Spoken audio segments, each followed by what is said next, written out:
Alex, do you want to tell me a little bit about changes to Season Pass regulations for Valve? Sure. This was one I added here because it was something that dropped and I saw the article and I was like, oh, that's important. The article just says, as a headline, Valve updates guidelines for season passes on Steam. Mm-hmm. One of the big things is that developers and publishers have to commit to a release date for season pass content. Yes. And this is, I think, I don't know if it affects you a super lot or anything like that, but I think it's actually, on a consumer level, a really cool change and a really good change. I'll paraphrase this or kind of quote from the article, and we'll probably link the article in the video description here, but they've updated their guidelines for Seasons Pass, including new rules regarding release schedules. I think you have the Steamworks thing up, but yeah, it says it suggests if a developer is not ready to clearly communicate about launch timing, then a Seasons Pass shouldn't be offered on the platform. Valve also stipulates that each piece of content in a Seasons Pass must have detailed description of what's included, and for those ready to offer a Season Pass, release schedules can be detailed by quarter and year, such as January to March 2025, season, or precise dates. They can only be rescheduled once if there's a delay, and so long as it's up to 3 months later, no longer, and so long as the date is up to 3 months later than originally selected. And if the content in Seasons Pass is canceled, a refund must be offered for the value of the individual piece of content. Yeah. I think part of this might have been due to Redfall. Yeah.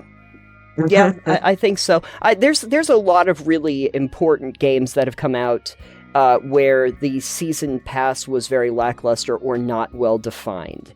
And then that content came out or did not come out. In the official Steamworks documentation, there's a bold section, which is the new one, and I'll just read it verbatim so people can understand. But it is, by offering a season pass, you are promising future content.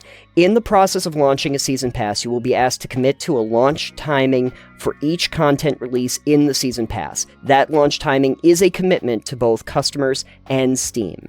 If you aren't ready to clearly communicate about the content included in each DLC and when each DLC will be ready for launch, you shouldn't offer a season pass on Steam.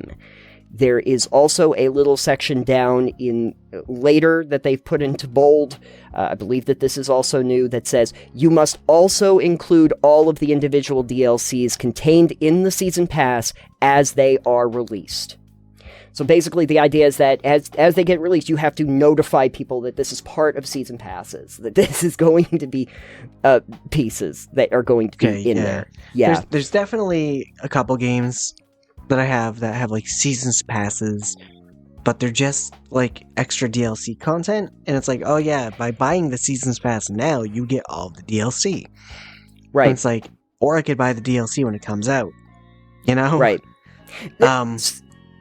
I think some of the cases that I've had where I've kind of gotten off of doing season passes unless it's very well specified, one of them was surprisingly like Tiny Tina's Wonderlands. I did not get that, and there was like a whole season pass that was going in, and there were going to be 4. Turns out that the 4 are like just single maps that aren't particularly long and don't add all that much to the overall content. The other one is one that I've actually gone back to a little bit after doing Mass Effect Trilogy before, is I looked at Andromeda, if people remember Mass Effect Andromeda.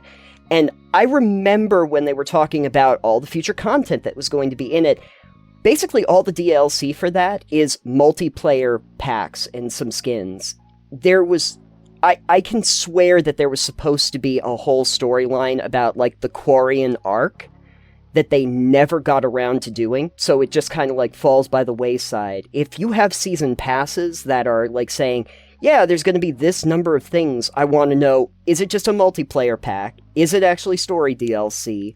What kind of content is going to be in it? How many hours do you expect to, have in this? And I want a release window. I think this is ultimately a good move for Steam and for consumers and game players alike. Yes.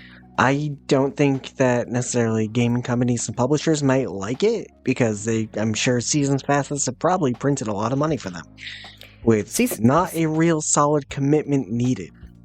Season passes are a really good source of revenue if you don't have to commit to anything permanent or like specific, because what do season passes cost? Sometimes $30-$40, something like that, over the cost of the original. And if then you just kind of punt it and say like, yeah, here's the season content pass and it's a new skin for your character, it's like, wow, I personally don't like seasons passes that add things to the game that should just be in the game.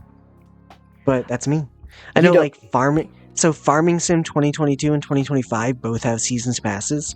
Yeah. And I'm like, it's a farming game. What are you including? What are you doing that you're adding in a seasons pass that doesn't just, what are you actually giving me a value? Oh, new equipment. They're giving you new tractors and farm equipment and occasionally a new map or something like that. It's like, I'm paying how much for that? No thanks. But even like a game like called The Hunter Call the Wild, for instance, I don't think has a seasons pass. I don't think so. But they give you tons of DLC. They're like, new map, new gun pack, new dogs, things like that. It's like you can buy them all individually. You don't have to buy them all as a pack. They're not promising that these are all coming out. They're putting them out when they're done. Yeah, they're just putting them out. And I bought so many map packs for that game. Certainly. And the game itself is not all that expensive on its outset, so they kind of just parse it out. And I understand. Yeah. I don't like it when there's full price games that obviously are selling you the rest of the game later. That's definitely... I don't like that. Yeah. Fallout 3 legendarily did this. And I feel like that set a precedent where it was the Broken Steel DLC that literally just fixed the ending of the game as a DLC, which, if I remember correctly, was part of their season pass. That was going to be the 5 different content packs that were in that. I think overall that was a pretty good deal for the 5 pieces that they put out. The Pit was really great. Mothership Zeta is really interesting. But yeah, I wanted to briefly talk about this. We don't really do a lot of newsy news stuff or gaming stuff like that. But this, I think, is a good move on Steam for giving those guidelines and being like, yeah, people can get a refund. We can get you in trouble essentially if you don't follow these guidelines, and if you don't have the content out, you have to give people a refund for it. Absolutely. It's a pro-consumer move. Yeah, it is. I appreciate that. Yeah. As a consumer of games, I do like that. So yeah, whenever they can I don't know what people in the comments might think about this idea. If you enjoy seasons passes or you think that, again, it's a good move, then let us know. But I think it's a good move. I'd be interested to know what the hot take against this is, though. Buying a season's pass helps make sure that the game gets to continue making content, but I'll go out on a mild quote here from the guys that made Minecraft Dungeons, which was, the game was never meant to be a forever game. It's not a live service game, and we don't want to sit here making content for this game forever. Right.